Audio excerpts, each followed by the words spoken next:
Sebelumnya, tak lupa saya ucapkan terima kasih kepada Bu dosen karena telah memberikan saya kesempatan untuk mengerjakan tugas ini. Pengenalan singkat dari perkawinan silang tanaman.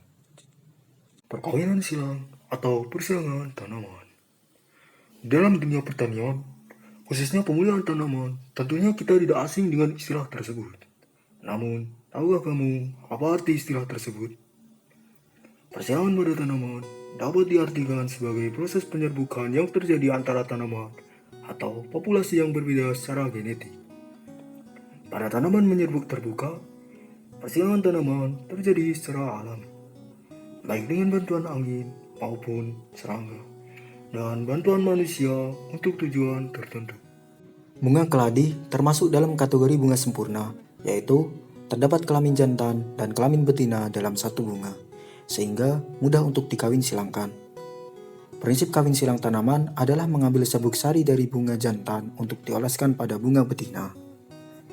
Pada perkawinan silang tanaman kali ini, jenis keladi yang akan dipakai adalah jenis keladi pink love dan jenis keladi white sebagai indukannya, dan tentunya keduanya harus sama-sama dalam masa berbunga. Tahap-tahap mengawin silangkan keladi. Sediakan dua induk yang berbeda sifat atau karakteristik gennya. Untuk mengawin silangkan keladi, tentunya kita harus mempunyai dua indukan keladi yang berbeda gen atau karakteristiknya. Mencari waktu yang tepat. Mencari timing yang pas, yaitu bunga keladi yang digunakan sebagai pejantan harus sudah ada serbuk sarinya. Sedangkan bunga keladi yang digunakan sebagai betina harus belum mekar atau belum terdapat serbuk sari pada tangkai sarinya. Pastikan putik pada bunga betina sudah benar-benar matang dengan ciri-cirinya sudah menggembung penuh, tetapi bagian atasnya belum mekar. Karena jika sudah mekar, bunga keladi tersebut memiliki kecenderungan sudah mengalami penyerbukan. Siapkan alat dan bahan. Siapkan alatnya, yaitu gunting atau alat potong lainnya.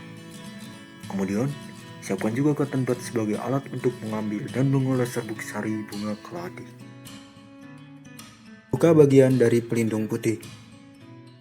Sebelum mengoles atau mengambil serbuk sari, yang kita lakukan adalah Kita buka pelindung dari putiknya. Kita gunting saja cover pelindung ini dengan hati-hati.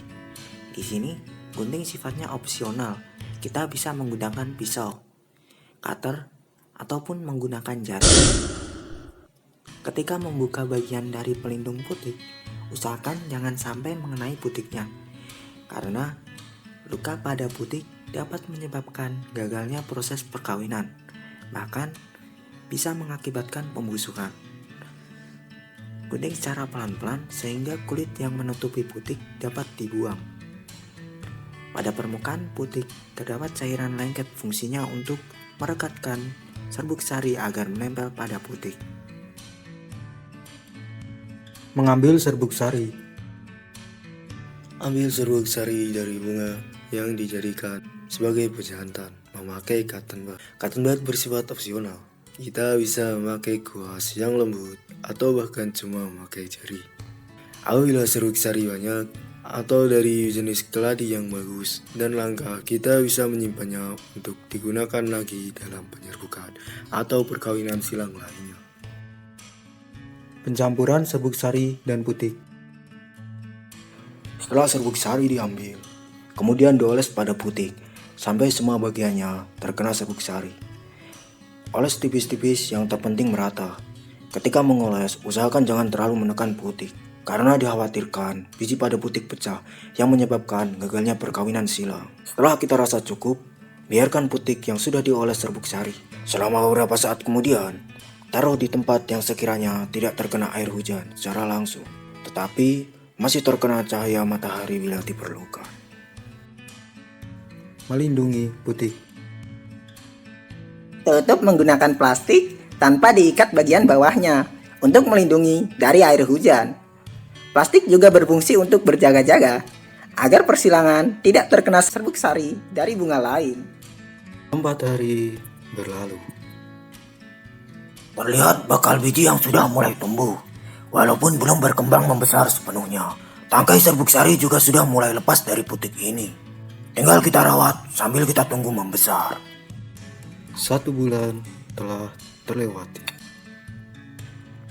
Contoh putik yang sudah berkembang menjadi buah keladi dengan banyak biji di dalamnya ini kira-kira 1 bulan setelah penyerbukan dan tidak lama lagi sudah bisa panen. Pada tahap ini harus selalu waspada mengantisipasi adanya hama, terutama semut dan serangga sebagai predator alaminya. Inti dari kegiatan ini adalah menyilangkan tanaman atau mengawin silangkan keladi, sehingga dihasilkan anakan yang cantik serta berbeda karakteristik dengan kedua induknya. Sekian dari saya. Kurang dan lebihnya mohon maaf dan terima kasih.